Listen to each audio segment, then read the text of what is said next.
Those candidates who are preparing for CAPFSC 2027, तो अभी से आपको अलर्ट रहना है, अभी से आपको अवेयर रहना है। जैसा कि आप जानते हो कि हाल के दिनों में जो पेपर वन है उसमें मार्क्स में काफी वेरिएशन देखने को मिल रहे हैं, क्योंकि पेपर जो हैं वो उसके टफनेस लेवल जो हैं डिफरेंट रह रहे हैं। और इधर लास्ट आप 4 इयर्स से एटलीस्ट देखो तो जो पेपर वन है वो टफर साइड में है। नो डाउट पेपर टू भी जो है वो जो एसेज वगैरह हैं तो वो फिलोसफिकल टाइप्स के अब और ज्यादा पूछे जा रहे हैं। उसमें से चैलेंजेस हैं, ऐसा नहीं है कि नहीं है, फिर भी पेपर टू है रिलेटिवली मोर स्टेबल है। आपका जो पेपर वन है उसमें डाइवर्सिफिकेशन बहुत ज्यादा, डाइवर्सिटी बहुत ज्यादा है, चेंजेस बहुत ज्यादा हो रहे हैं। आपने ऑलरेडी देखा जैसे 21 वाला batch, so many candidates scored 170।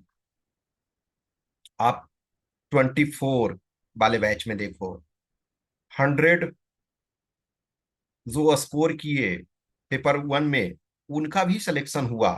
यहाँ 170 भी स्कोर किए, कुछ लोग 140 स्कोर करके पेपर वन में, और इवन 150 स्कोर किए, कुछ आई नो 160 स्कोर किए पेपर वन में, और उनका सिलेक्शन 21 में नहीं हुआ। और 24 वाले में देखो 100 जो स्कोर किए उनका भी सिलेक्शन हुआ, 102 105 सेलेक्ट वाले भी सेलेक्ट हुए। 25 वाला जो अभी है, ठीक है अभी हमारे पास मार्क्स नहीं आया है लेकिन ठीक है रिजल्ट आया। उसमें से कुछ वो बच्चे जिनके अप्रॉक्स 100 मार्क्स पेपर वन में हैं वो भी टॉप 50 में हैं। ये बात मानो तो पेपर वन जो है उसमें ड्रास्टिक चेंजेस हो रहे हैं। Paper two relatively more stable है, लेकिन पेपर टू में बहुत सारे बच्चे हैं वो स्कोर नहीं कर पा रहे हैं।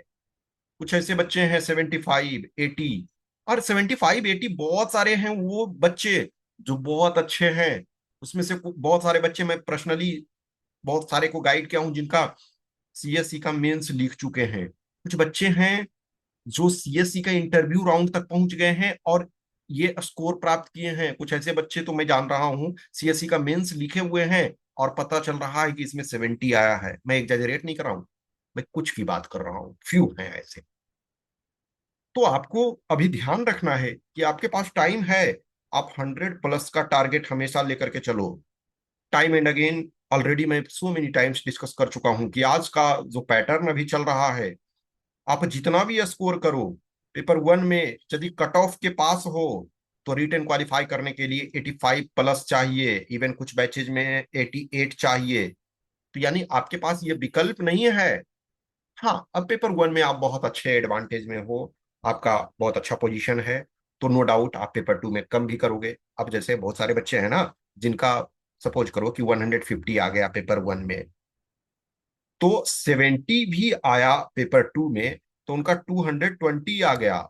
और 220 और इवन उनका 90 भी मार्क्स इंटरव्यू में आया तो सिलेक्शन हो गया। 95 मतलब देखो 90 ये होता तो 310, तो रिजर्व लिस्ट में तो हो ही गया ना सिलेक्शन। तो बहुत सारे ऐसे बच्चे हैं, हुए ऐसे। लेकिन अभी जो है टाइम है, फोकस करो। देखिए, आज हम जिस एज में है, जिस डिजिटल इरा में है, हजारों सोर्स आपके पास है मोटिवेशन के, हजारों सोर्स हैं गाइडेंस के। सो मेनी गाइडेंस अवेलेबल है, सो मेनी थिंग्स अवेलेबल है। लेकिन आप ये सोचोगे कि यस हम विदाउट मेहनत किए वहां तक पहुंच जाएंगे, तो ये पॉसिबल नहीं है। आपको मेहनत करना पड़ेगा, देयर इज नो सब्स्टिट्यूट। आपको लिखना पड़ेगा, आपको प्रैक्टिस करना पड़ेगा मार्क्स लाने के लिए। आपको समझना पड़ेगा कि ऐसे का क्या रिक्वायरमेंट हमारा है, आर्गुमेंट का क्या रिक्वायरमेंट है, रिपोर्ट का क्या रिक्वायरमेंट है, आरसी का क्या रिक्वायरमेंट है, प्रेसी का क्या रिक्वायरमेंट है, ग्रामर क्या आ रहा। आपको समझना पड़ेगा, समझ करके लिखना पड़ेगा, जो गलतियां हो रही है उसको इंप्रूव करना पड़ेगा। एवरी जो कैंडिडेट हैं वो अलग अलग हैं, अलग अलग इन द सेंस, किसी का पता चला कि ग्रामर सही नहीं है, किसी का ग्रामर बहुत अच्छा है, ऐसे सही से नहीं लिख पा रहे हैं, रिपोर्ट नहीं लिख पा रहे हैं, आर्गुमेंट नहीं, कुछ का कंसेप्ट अच्छा है, उसको पेपर पे सही से ट्रांसलेट नहीं कर पा रहे हैं, इन द सेंस है कि कन्वर्ट नहीं कर पा रहे हैं कंटेंट में। तो आपके पास अलग अलग टाइप के प्रॉब्लम हो सकते हैं। किसी को हो सकता है कि यस फिलोसफिकल टॉपिक यदि आ गया तो उसमें प्रॉब्लम है, किसी को हो गया कि इकोनॉमिक्स का से रिलेटेड टॉपिक आया उसमें प्रॉब्लम है। तो अलग अलग टाइप के बच्चे हैं, अलग अलग। आप एक अलग पर्सन हो, एक एक्स जो है दूसरा अलग पर्सन है। तो अभी आपके पास टाइम है, अभी आपके पास बहुत टाइम है, अभी से अवेयर रहो। छोटे छोटे स्मॉल स्मॉल चीजों को इम्प्रूव करना है। ये देखो इसमें कई कैंडिडेट्स के आपके सैंपल दिए गए हैं, और सारे कैंडिडेट्स इसमें जो दिए गए हैं सारे सेलेक्टेड कैंडिडेट्स हैं, सारे कैंडिडेट्स हैं जिनके पेपर वन में पेपर टू में सॉरी 100+ आए हैं। इसमें कोई भी ऐसा बच्चा नहीं है जिसको 100 से कम आया। तो 100+, यदि आपका 100+ पहुंच जाता है तो आपके लिए एडवांटेज। देखो इधर लास्ट में एटलीस्ट 2020 वाले बैच से मैं बता रहा हूँ, 2019, 2018 वाले में ना, तो मैं जान रहा हूँ ना बहुत सारे बच्चे हैं जिनका 70 भी आया ना पेपर टू में, वो भी सेलेक्ट। क्योंकि देखो 2018 में क्या हुआ कि 282 जो मेन लिस्ट में कट ऑफ था, फिर उसके बाद 280 हो गया जनरल का। देखो 280 यदि है तो कुछ बच्चे ऐसे थे, सपोज करो कि 120 उनका पेपर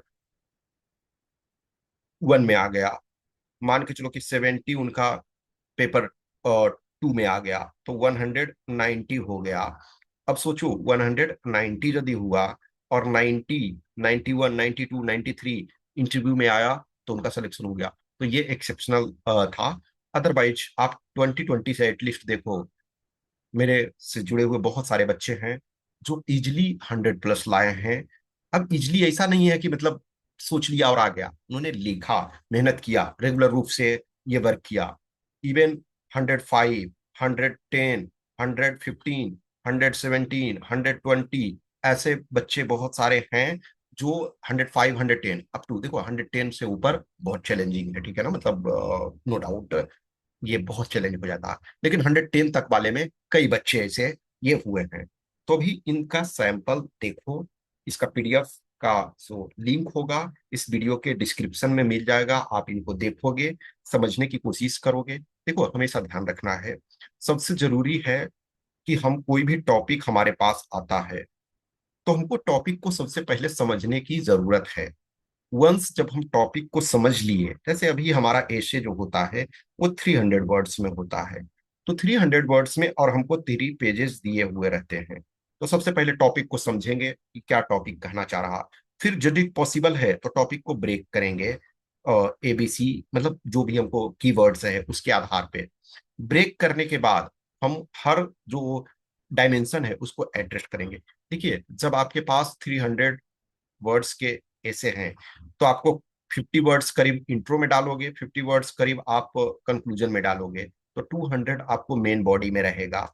या डिपेंडिंग ऑन, देखो 10% एक्स्ट्रा भी आप लिख सकते हो, तो 30-40 वर्ड्स एक्स्ट्रा भी लिख सकते हो। आइडियली जो होना चाहिए वो आपका +-10%, यानी कि 300 है तो +-10%, लेकिन अप टू 350 वर्ड्स भी लिख सकते हो आप, डिपेंडिंग ऑन आपका टाइम परमिट करता।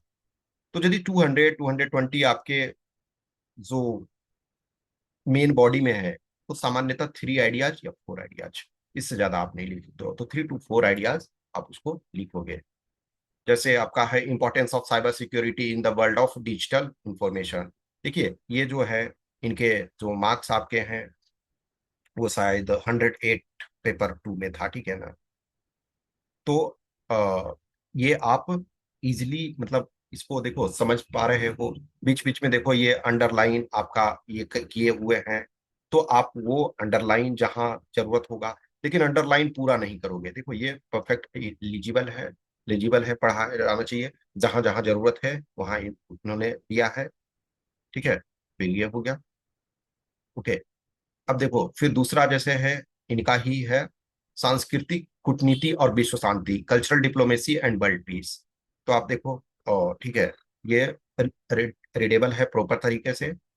तो आप आपको ये मैं अभी डिस्कस नहीं कर रहा हूँ, मैं सैंपल के रूप में आपको दे रहा हूँ, आप एक बार देखो इनको, ठीक है ना। तो चीजें आपके लिए भी है कि इनको देखो समझो। इनका जैसे देखो, इनकी हैंड राइटिंग और थोड़ी सी मतलब ऐसा नहीं है कि रीडेबल नहीं है, रीडेबल है, लेकिन आप इनके कंपैरिजन में देखो तो थोड़ा सा वो कर्सिव टाइप का लिखे हैं।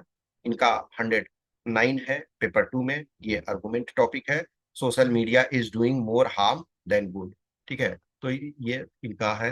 तो देखो जो जैसे इन्होंने इंट्रो लिखा है, तो इंट्रो इतना बल्कि आर्गुमेंट में जरूरत नहीं है, ठीक है। फिर देखो पॉइंट नंबर 1 2 3 4 5 6 इन्होंने दिया, लेकिन देखो नॉर्मली पॉइंट 5 दो, हर पॉइंट में क्या करना है, आर्गुमेंट है तो 3 चीजें करना है। एक हेडिंग हुआ, एक्सप्लेनेशन हुआ और एग्जाम्पल हुआ।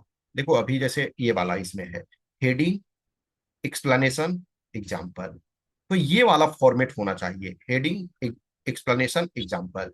लेकिन फिर बाद में देखोगे कि वो चीज को उन्होंने ये नहीं किया है। तो आपको कोशिश करना है ना कि जो मोमेंटम है उसको मेंटेन रखना है, जो स्टाइल है उसको मेंटेन करके रखना है। तो इस चीज का ध्यान रखना है। तो 5 पॉइंट्स ही लिखो लेकिन एक्सप्लेनेशन करो।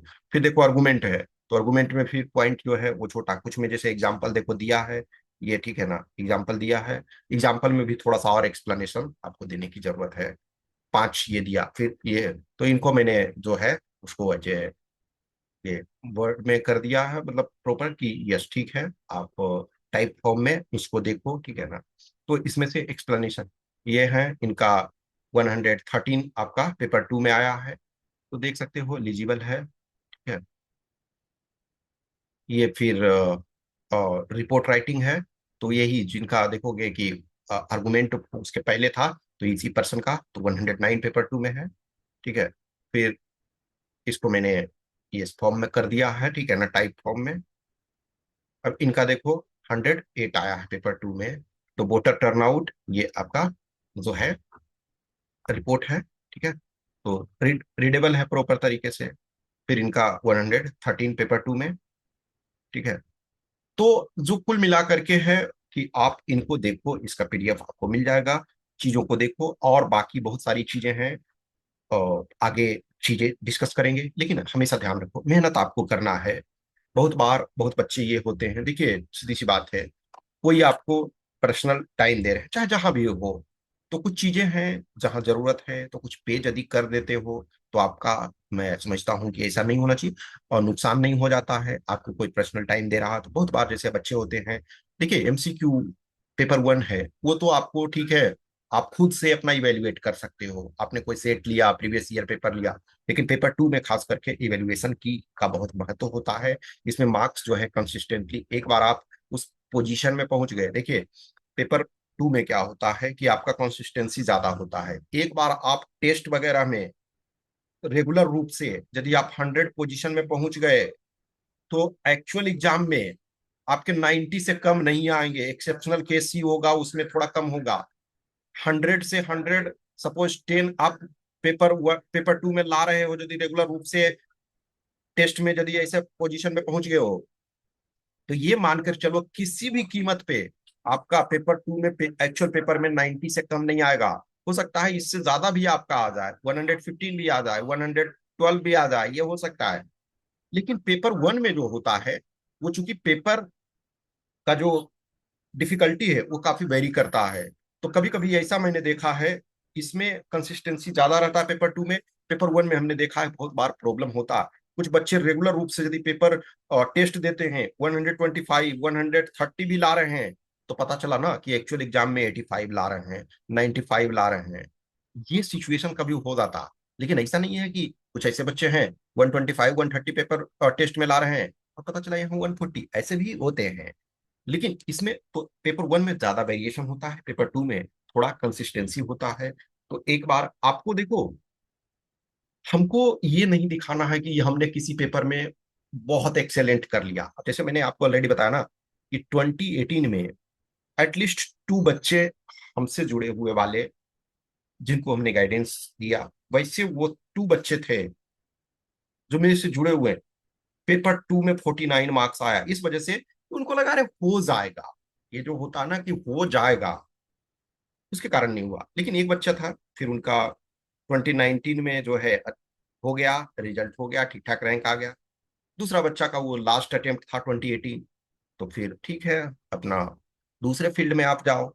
एट ये चीज नहीं है ना कि यहाँ नहीं हुआ तो जीवन खत्म, नहीं। यहाँ एक बार आप उस पोजीशन में पहुंच जाते हो तो कहीं ना कहीं अच्छे जगह पे वर्क करते हो, पहुंच जाते हो। कुछ क्वेश्चंस, क्यूरी, डाउट्स है तो आप हमें बताओ, और बाकी चीजें आगे और डिस्कस करते रहेंगे। Okay, thank you.